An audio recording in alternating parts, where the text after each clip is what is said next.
Hi കൂട്ടുകാരെ, എന്തൊക്കെയുണ്ട് വിശേഷങ്ങൾ? എല്ലാവർക്കും സുഖമാണെന്ന് വിശ്വസിക്കുന്നു.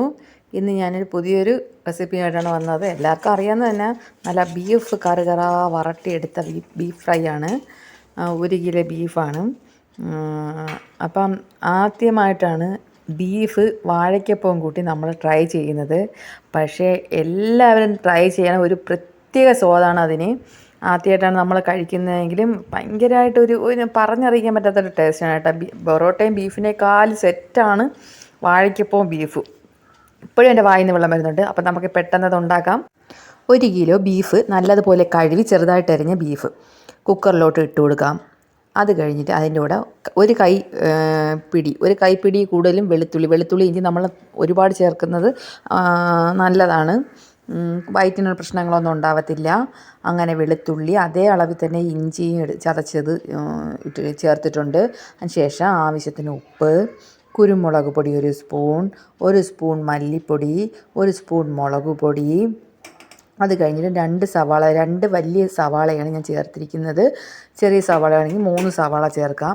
സവാളയും ചേർത്തതിന് ശേഷം നല്ലതുപോലെ ഈ ബീഫും ഈ നമ്മളിട്ട പൊടികളും ഈ ഉള്ളി എല്ലാം കൂടെ നല്ലോണം ഞാവിടി കൈകൊണ്ട് നല്ലോണം തിരുമ്മി പിടിച്ചതിന് ശേഷം കുറച്ച് വെള്ളം ചേർത്താൽ മതി. ഒരുപാട് വെള്ളം ചേർക്കണ്ട. ഇത് ബീഫ് വേകുമ്പോഴേക്ക് അതിൽ നിന്ന് വെള്ളം ഇറങ്ങുന്നതാണ്.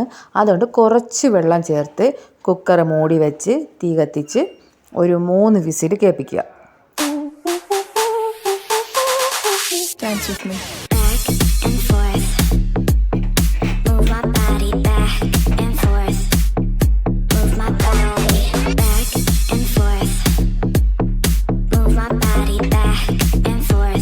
കുക്കറിൽ 3 വിസിൽ വന്നതിന് ശേഷം മാറ്റി വെച്ചതിന് ശേഷം അടുത്ത പരിപാടി നമുക്ക് തുടങ്ങാം. അതിനാദ്യം വേണ്ടത് തേങ്ങ ചെറുതായിട്ട് അരിഞ്ഞത്, 2 ഉള്ളി, 3-4 പച്ചമുളക്, വെളുത്തുള്ളി ചതച്ചത്, ഇഞ്ചി ചതച്ചത്, കറിവേപ്പില. ഒരു പാൻ അടുപ്പിൽ വെച്ചതിന് ശേഷം അതിനകത്ത് വെളിച്ചെണ്ണ വീഴ്ത്തി കറുവപ്പട്ട മസാലാസ് ഉണ്ടല്ലോ അത് ഇട്ടതിന് ശേഷം തേങ്ങ ഇട്ട് കൊടുക്കുകയാണ്. തേങ്ങ ഇട്ട് കൊടുത്തിട്ട് വെളുത്തുള്ളി ചതച്ചതും ഇഞ്ചി ചതച്ചതും പച്ചമുളക് ചതച്ചതും കൂടെ നല്ലതുപോലെ ഒന്ന് വഴറ്റി കൊടുക്കുക.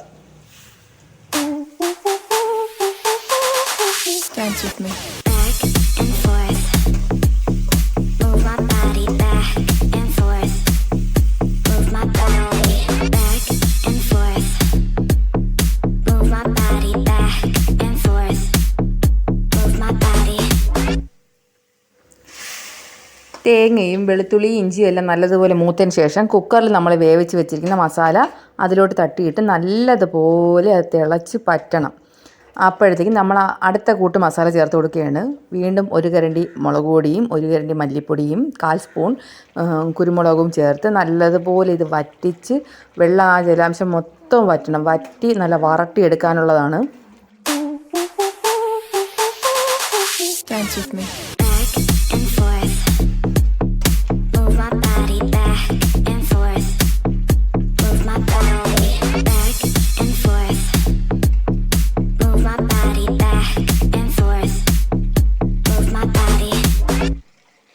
ഇതിലേക്ക് 2 സവാള അരിഞ്ഞ് വെച്ചത് കൂടെ ചേർത്ത് കൊടുത്തിട്ടുണ്ട്. കൂടെ കറിവേപ്പിലയും ചേർത്ത് കൊടുത്തിട്ടുണ്ട്. ഇതിൻ്റെ ആ വെള്ളം മൊത്തം വറ്റിയതിന് ശേഷം മാത്രമേ നമ്മൾ ഈ സവാള ആഡ് ചെയ്ത് കൊടുക്കാൻ പാടുള്ളൂ. അത് കഴിഞ്ഞിട്ട് നല്ലവണ്ണം സ്ലോ കുക്ക് ചെയ്യണം.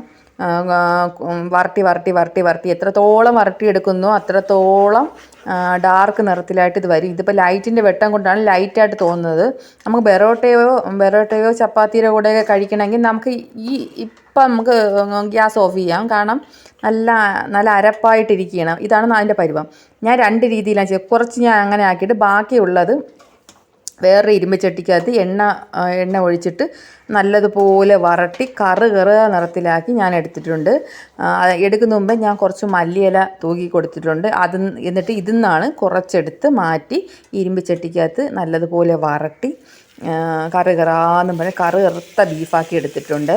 ഇതും കൂട്ടിയാണ് നമ്മൾ വാഴയ്ക്കൊപ്പം പഴംപൊഴിയല്ല പഴംപൊരി എൻ്റെ നുള്ളിക്കിയതാണ്. അപ്പോൾ എല്ലാവരും വീഡിയോ കാണണം, എന്നെ സപ്പോർട്ട് ചെയ്യണം. Thank you.